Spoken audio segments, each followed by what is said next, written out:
You know, found this broken puck today. Reminds me of a goalie school I was doing in Grand Rapids. There was a hockey school operating there, and it was a Russian, typically Russian. And he was advertising a goal scoring school. He said, "I've broken 3 pucks in my career. You got to come to my school. You can really learn how to shoot the puck hard." So I guess, I don't know if that guy's still in business or not, but he could break pucks in half. Now, today I want to talk about time and space. Time and space changes what people do. It's not just a physics term that Albert Einstein came up with, the time-space continuum, all that stuff. Time and space applies to goaltending, and you need to understand it because it clearly changes what a guy can do. When I played in the NHL, I used to hate to come back in the summers to play with the OHL kids because with time and space, no body checking, they do amazingly creative things. Dangles, deeks, make you look seriously poor as a goaltender. And in a real game, they're not going to try that stuff when they're going to have people about to knock them on their butt. So with time and space, creativity drops depending on their time and space, and that's a read you need to make as a goaltender. So if you trust your support in front of the net, you need to hold your ground outside the crease. You need to challenge more, not less. You don't need to retreat back into the crease. For instance, when guys are coming in off the side, when they know they can cut across to the far side, they're going to try to get you to bite on something and maybe walk you to the far side. They're going to have way more composure, way less panic point. Now, if you put Shea Weber in his prime in the slot being your Royal Road guy, that guy's not going to do that. He's going to protect himself. He's going to try to get rid of it quickly and not do anything crazy creative. So goaltenders, let's be mindful of time and space and don't just position yourself the same spot every single time. You always change your depth selection and your game reads based on time and space. Does the guy have stuff to get cute, or is he running out of time and space where he's just going to get rid of it and protect himself? Be a smart goalie, not a robot goalie.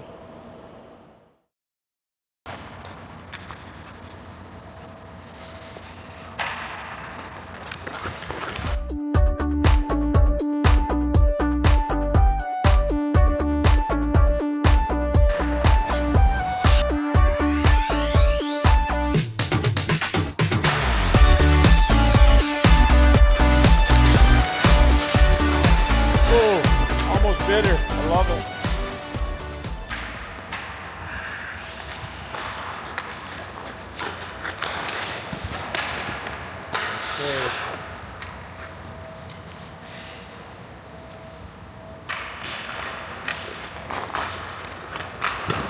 Save. Try to stay out there a little bit further on that. Don't back in too soon. 3 more.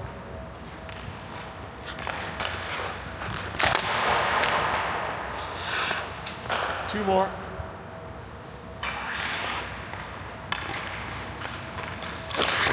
Last one.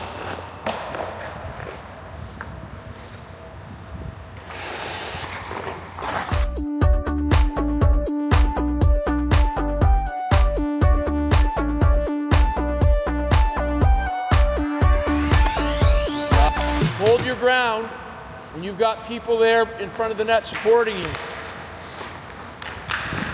Stay out of that blue crease. Hold your ground. Don't back in. I don't want you to back in. I want you to hold that white ice there. Don't even be in the blue crease at all. Pretend like it's lava. That's a better challenge. 5 more. Nice. 4 more.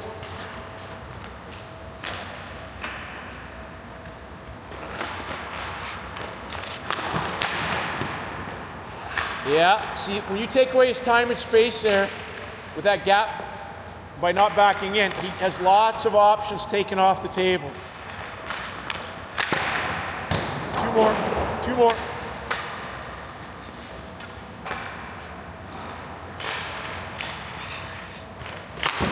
Awesome.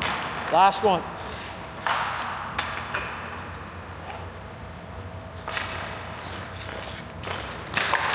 Perfect.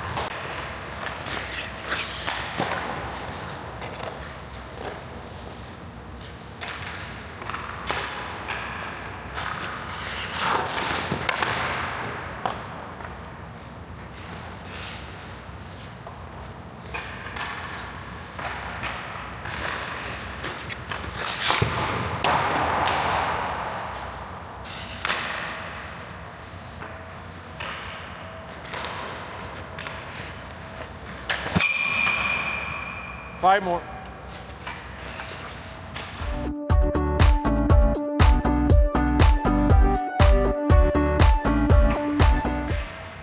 Hold your ground.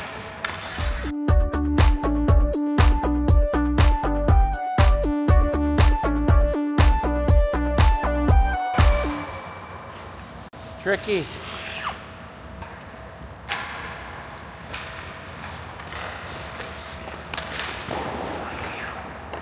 Three more.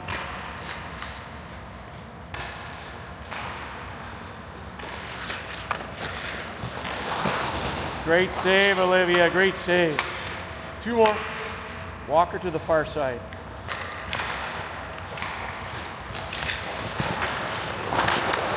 All right. One more, one more.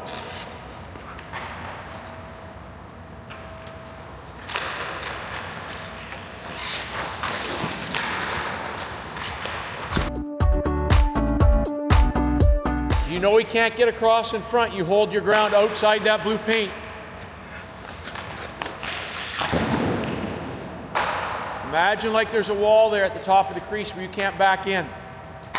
Hold your ground. 3 more.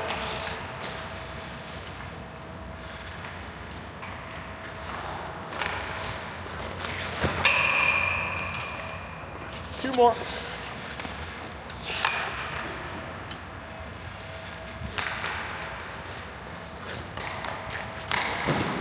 Last one, last one.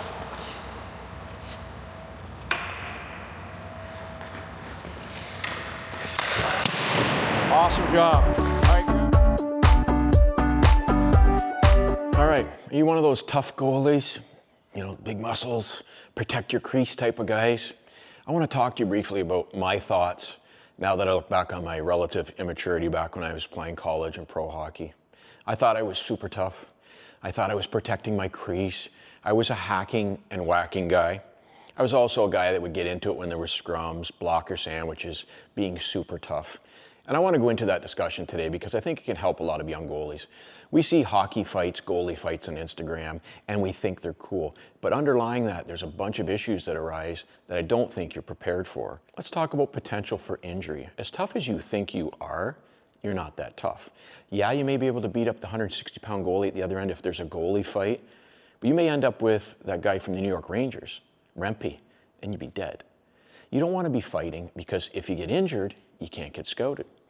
If you're out of the lineup because you're injured, the backup could take your job. So goalie fighting has a risk. You could get injured, lose your job, and also you can't be scouted when you're injured and not playing.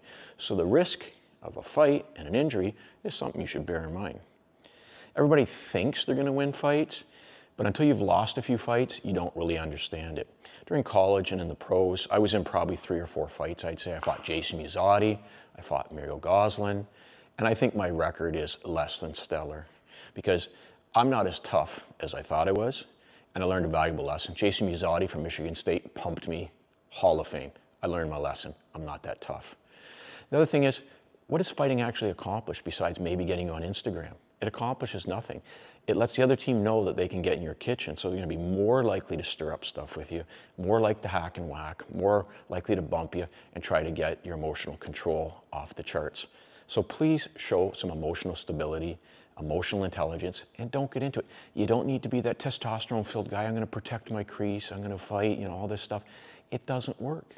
And another thing I've mentioned when we talk about the whole hacking and whacking thing, guys that play for a living, they get paid all this money, you can hack them and whack them all you want. They're not going to move out of your crease. So maybe in your beer league or maybe minor hockey, you might intimidate some little guy, but in real hockey, it's never going to work. And I've got lots of clips we're going to look at later today from NHL goalies in isolation, and they don't get into it with guys in front of the net.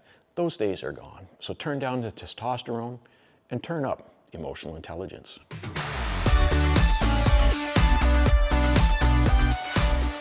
All right, I want to look at Sammy Montembeault, Montreal Canadiens, making a great save sequence here.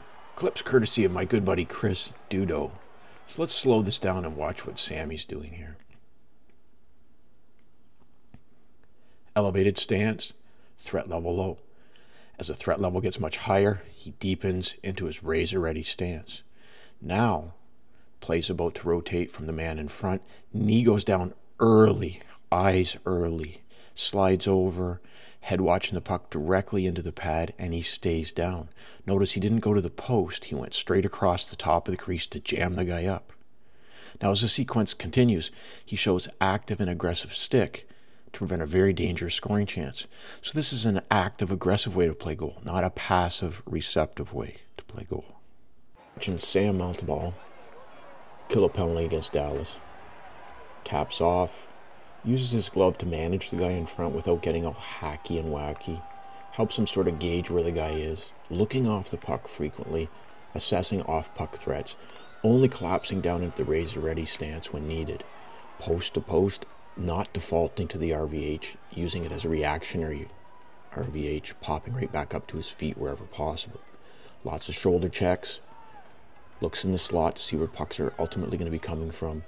Looking over screens, managing the guy in front with his depth by touching him lightly with a glove, but no hacky-wacky.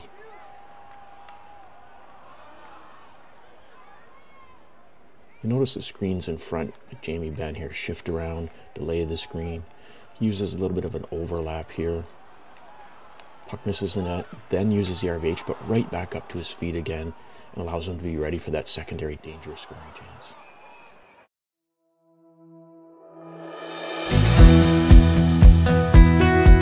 I'm going to transform your game, whether you're a parent, goaltender, coach.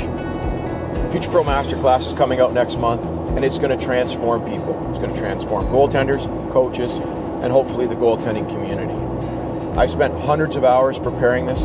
This is everything I know about goaltending, from technical to tactical training.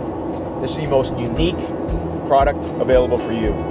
Online, there's tons of information about goaltending. It's a water hose of information. But what I've done is I've curated everything that I know in a neatly packaged way where you can go to a topic, a technique, a situation, and easily find out what you want. It includes text, clear descriptions of how to do something, how not to do something. It shows clear OHL licensed photography, showing you exactly how these goalies in the OHL make these saves correctly. I also link to specific video clips of exactly what we're talking about. So you get the best of all three: text, photos, and video of what we're teaching. Future Pro Masterclass, it's going to change things. This isn't a fire hose of information. This is a curated content of a lifetime of learning from an NHL goalie coach. We also include the ability for me to coach you directly. In our Thinkific community online, we're going to have the ability for people that get this Future Pro Masterclass to be able to submit clips to me so I can coach you no matter where you are on the planet. There's a whole ton of information coming on this. Future Pro Masterclass is coming in April. Be ready.